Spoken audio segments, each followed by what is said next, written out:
Hello student, today we discuss phases of sexual reproduction. Before that, we have to understand about this term, that is sexual reproduction and what is reproduction.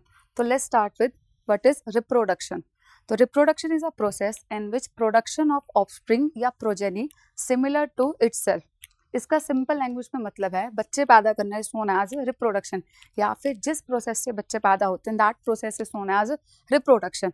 And progeny हम term use करते हैं bio में बच्चों के लिए.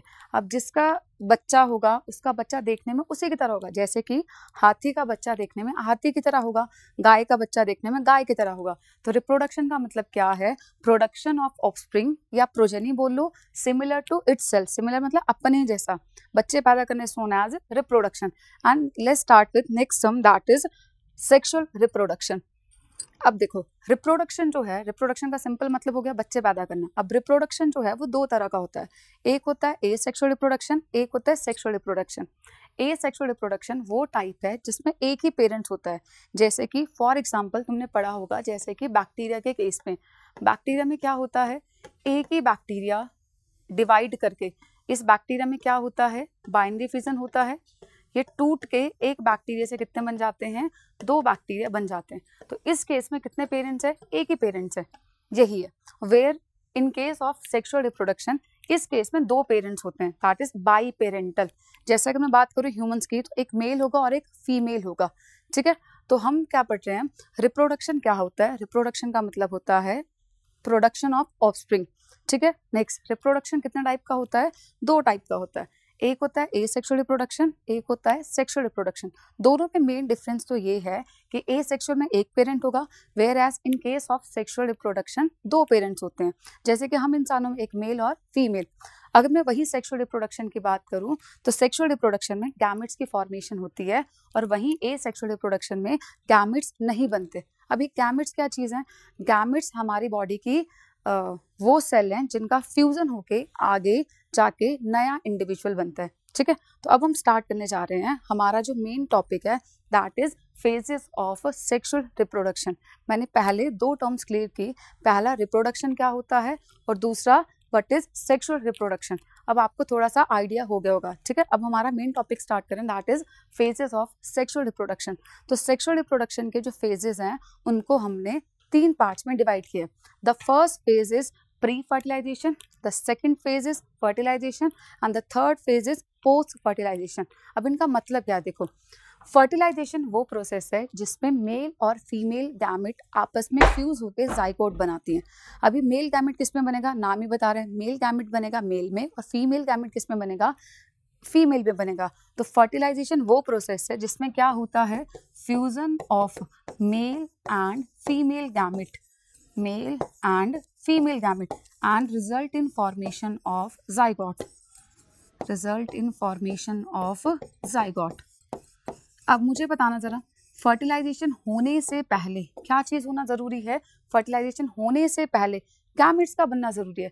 तो fertilisation से पहले जो इवेंट होगा that is known as pre fertilisation.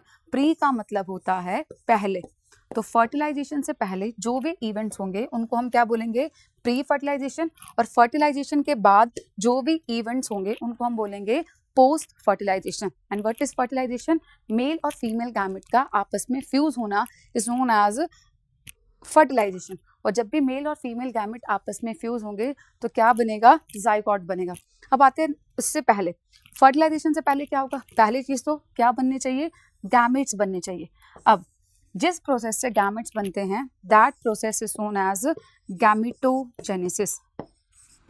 तो सबसे पहले क्या होना चाहिए, फर्टिलाइजेशन से पहले क्या होना चाहिए, गैमेट्स बनने चाहिए. और गैमेट्स बनने के प्रोसेस का नाम क्या है, गैमेटोजेनेसिस. अब गैमेट बन गए, अब गैमेट बनने के बाद क्या करना है, इन गैमेट्स का हमें ट्रांसफर करना है. तो सेकंड स्टेप क्या होगा, transfer of gamete. Second is transfer of gamete. अगर मैं बात करूं प्लांट्स की, तो प्लांट्स में जिस प्रोसेस से गैमेट्स का ट्रांसफर होता है that process is known as pollination. और वहीं अगर मैं एनिमल्स की बात करूं तो एनिमल्स में जिस प्रोसेस से गैमेट्स का ट्रांसफर होता है that is known as insemination. फिर से रिपीट करूं मैंने बोला कि फर्टिलाइजेशन से पहले दो काम होते हैं. फर्टिलाइजेशन से पहले कितने काम होते हैं, दो काम होते हैं. पहला काम एक तो gametogenesis and the second is gamete transfer. हमें दो गैमेट्स को फ्यूज करवाना है, तो पहले गैमेट बनने तो चाहिए, तो गैमेट बनने की process is known as gametogenesis. तो what is gametogenesis? Formation of gametes is known as gametogenesis. Formation of gamete is known as gametogenesis. फिर गैमेट तो बन गया, मेल गैमेट भी बन गया, फीमेल गैमेट भी बन गया। अब हमें क्या करना है? ट्रांसफर करना है। हमेशा मेल गैमेट किसके पास आता है? फीमेल गैमेट के पास आता है, ठीक है। अब अगर मैं प्लांट्स की बात करूं, in case of plant gametes के ट्रांसफर को हम बोलते हैं pollination. In case of plant gamete के ट्रांसफर की जो प्रोसेस होती है that is known as pollination. और whereas in case of animals, इसे गैमेट ट्रांसफर की प्रोसेस को क्या बोलते हैं? हम इंसेमिनेशन बोलते हैं। तो what is pollination? The process by which transfer of gamete occur. और हमेशा कौन सा गैमेट जाता है? मेल गैमेट हमेशा फीमेल गैमेट के पास जाता है, चाहे वो प्लांट हो चाहे वो एनिमल्स हो, ठीक है। तो हमारा सेक्सुअल रिप्रोडक्शन का फर्स्ट फेज होता है complete, that is pre fertilization, and the second phase is fertilization. तो फर्टिलाइजेशन जब भी होगी तो क्या बनेगा? जाइगोट बनता है। अब हमारे पास जाइगोट बन गया, अब इसके बाद क्या होगा? जाइगोट बनने के बाद क्या होता है? इस जाइगोट में फर्दर आगे जाके होती है division and result in formation of embryo. तो अगला, अब देखो फर्टिलाइजेशन के बाद जो भी कुछ होगा, इस जाइगोट के बाद जो भी कुछ बनेगा, उन सभी को हम क्या बोलेंगे? Post fertilization event. अब देखो प्री का मतलब तो था पहले, तो पोस्ट का मतलब होता है बाद में। तो फर्टिलाइजेशन के बाद जो भी चीजें होंगी, जो भी इवेंट्स होंगे, जो भी चीजें बनेंगी, उन सभी को हम क्या बोलेंगे? Post fertilization event. किससे बनेगा भाई? ये जो जाइगोट बना, इसी जाइगोट में आगे फर्दर क्या होंगी? डिवीजन होंगी, एंड क्या बनता जाएगा? जो भी बनेगा वो इसी जाइगोट से बनेगा। अब क्या क्या बन सकता है? तो नेक्स्ट हम पढ़ने जा रहे हैं post fertilization events. Next is post fertilization events. अब देखो ये जाइगोट डिवाइड करेगा, ये जाइगोट डिवाइड करेगा, तो इसी जाइगोट में फर्दर डिवीजन होने के बाद बनेंगी एम्ब्रियो। चाहे एनिमल्स हो चाहे प्लांट हो, दोनों में जाइगोट से आगे जाके क्या बनेगा? एम्ब्रियो बनेगा। फिर एम्ब्रियो से क्या बनेगा? एम्ब्रियो बन गया, फिर उसके बाद बनेगा, अगर मैं प्लांट की बात करूं तो प्लांट में बनते हैं सीड। अगर मैं प्लांट्स की बात करूं तो प्लांट में पोस्ट फर्टिलाइजेशन में क्या बनेंगे? सीड बनेंगे, बट एनिमल्स में नहीं बनेंगे। And the next is fruit की फॉर्मेशन।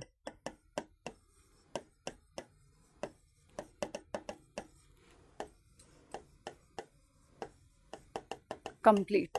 तो मैंने तुम्हें शॉर्ट फॉर्म में सेक्सुअल रिप्रोडक्शन के जो फेजेस थे वो बता दिए। कितने फेज हैं? 3 फेज हैं। The first phase is pre fertilization, and the second phase is fertilization, and the third phase is post fertilization. सबसे पहली चीज तो फर्टिलाइजेशन का मतलब मेल और फीमेल गैमेट का मिलना इज नोन एज फर्टिलाइजेशन। और जब भी मेल और फीमेल गैमेट मिलेंगे तो क्या बनेगा? जाइगोट। इससे पहले जो भी चीजें होंगी that is known as pre fertilization, और इसके बाद जो भी चीजें होंगी that is known as post fertilization. Fertilization से पहले 2 चीजें होंगी, एक तो गैमेटोजेनेसिस और दूसरा ट्रांसफर ऑफ गैमेट। और फर्टिलाइजेशन के बाद क्या होगा? एक तो जाइगोट से बनेगी एम्ब्रियो, अगर प्लांट हुआ तो उसमें बनेगा सीड और बनेगा फ्रूट। अगर एनिमल हुआ तो एम्ब्रियो से फिर आगे जाके फर्दर डिवीजन होने के बाद एक कंप्लीट न्यू इंडिविजुअल बन जाएगा, ठीक है। अब हम नेक्स्ट स्टार्ट करते हैं सबसे पहला इवेंट डिटेल में, दैट इज प्री फर्टिलाइजेशन। तो सबसे पहला इवेंट हम स्टार्ट कर रहे हैं अब, that is pre fertilization.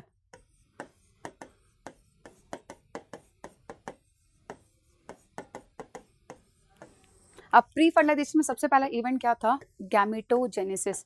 Pre fertilisation में सबसे पहला इवेंट क्या था? गैमेटोजेनेसिस। अगर मैं बात करूं प्लांट्स की, तो प्लांट्स में जो गैमेटोजेनेसिस है वो कहाँ पे होगी?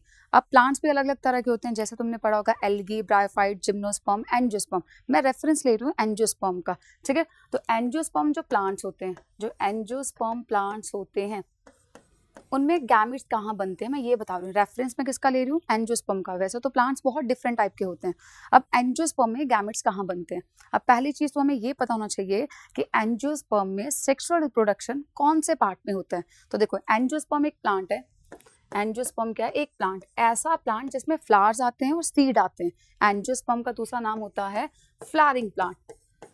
अब प्लांट है तो इसके पास क्या क्या होगा? रूट होगा, स्टेम होगा, लीफ होगा, फ्लावर होगा। तो एंजियोस्पर्म में जो पार्ट, एंजियोस्पर्म का वो पार्ट जो सेक्सुअल रिप्रोडक्शन करता है दैट इज फ्लावर। एंजियोस्पर्म का वो कौन सा पार्ट है जो रिप्रोडक्शन करता है, और वो भी कौन सा वाला रिप्रोडक्शन, सेक्सुअल रिप्रोडक्शन करता है, वो पार्ट होता है फ्लावर। तो what is flower? Flower is the reproductive organ. Flower is the reproductive organ जो रिप्रोडक्शन करता है। कौन सा रिप्रोडक्शन करता है? ये सेक्सुअल रिप्रोडक्शन करता है। अब नॉर्मल सी बात है, तो गैमेट्स पे कहाँ बनेंगे? फ्लावर में बनेंगे। अब फ्लावर में दो रिप्रोडक्टिव ऑर्गन होते हैं, एक होता है मेल रिप्रोडक्टिव ऑर्गन, एक होता है फीमेल रिप्रोडक्टिव ऑर्गन।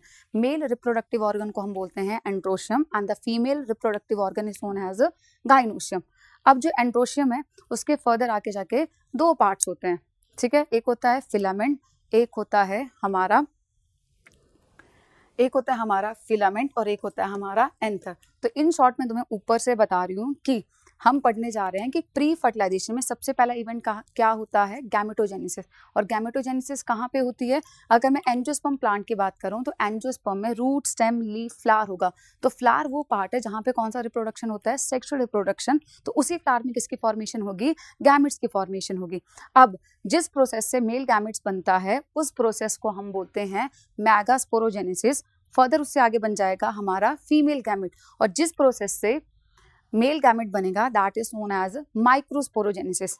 अगर मैं इसी बात को एनिमल्स के केस में समझाऊं तो एनिमल्स में एक मेल होता है, एक फीमेल होता है। मेल में स्पर्म बनते हैं, मेल में जो गैमेट होता है, male gamete that is sperm, वो बनता है टेस्टिस में, और फीमेल में जो गैमेट होता है इन केस ऑफ एनिमल्स। अब मैं किसका रेफरेंस दे रही हूँ? एनिमल्स का। अगर मैं एनिमल्स की बात करूं तो एनिमल्स में मेल गैमेट जो होता है दैट इज स्पर्म। एनिमल्स में जो मेल गैमेट होता है दैट इज स्पर्म। ये कहाँ बनेगा? ये बनता है टेस्टिस में बनता है। और वहीं अगर मैं फीमेल की बात करूं तो फीमेल में जो फीमेल गैमेट होता है उसको हम बोलते हैं एग, और ये बनता है ओवरी में बनता है। और मेल गैमेट के बनने की प्रोसेस का नाम होता है स्पर्मेटोजेनेसिस, और फीमेल गैमेट के बनने की प्रोसेस का नाम होता है oogenesis। ठीक है, तो मैंने तुम्हें दोनों रेफरेंस दे दिया, एक प्लांट का और एक एनिमल्स का। दोनों में अलग अलग जगह में गैमेट्स बनते हैं, पर दोनों में गैमेट्स बनेंगे चाहे वो मेल हो चाहे फीमेल हो, क्योंकि दोनों में कौन सा रिप्रोडक्शन हो रहा है? सेक्सुअल रिप्रोडक्शन हो रहा है। अब आते हैं second event that is gamete transfer. वो तो मैंने पहले बता दिया कि एनिमल्स के केस में गैमेट ट्रांसफर की प्रोसेस को हम क्या बोलते हैं? इंसेमिनेशन। और वहीं प्लांट के केस में क्या बोलते हैं? उसी प्रोसेस को हम क्या बोलते हैं? पॉलिनेशन बोलते हैं। एक और चीज बताई मैंने कि हमेशा मेल गैमेट किसके पास आता है? फीमेल गैमेट के पास आता है। हमेशा कौन सा गैमेट आता है? मेल गैमेट किसके पास आता है? फीमेल गैमेट के पास आता है। अब अगर मैं बात करूं एनिमल्स की, तो एनिमल्स में अगला स्टेप क्या होगा? फर्टिलाइजेशन। तो फर्टिलाइजेशन हमेशा होती है फीमेल की बॉडी में। और वहीं अगर मैं प्लांट्स की बात करूं तो प्लांट्स में जो फर्टिलाइजेशन होती है वो भी होती है गाइनोशियम में। गाइनोशियम में कहाँ होती है? ओवरी में होती है। ओवरी में कहाँ होती है? ओव्यूल में होती है। And the last phase that is post fertilization. ये दोनों इवेंट्स किस में होंगे? मेल में भी। ये दोनों इवेंट्स जो हैं वो प्लांट्स में भी होंगे और एनिमल्स में भी होंगे। दोनों में थोड़ा थोड़ा सा डिफरेंस है। तो इसी के साथ मैं आज ये टॉपिक खत्म करती हूँ, that is phases of sexual reproduction with reference to plants and animals. फिर नेक्स्ट टॉपिक करेंगे हम अगली क्लास में। आज के लिए थैंक यू।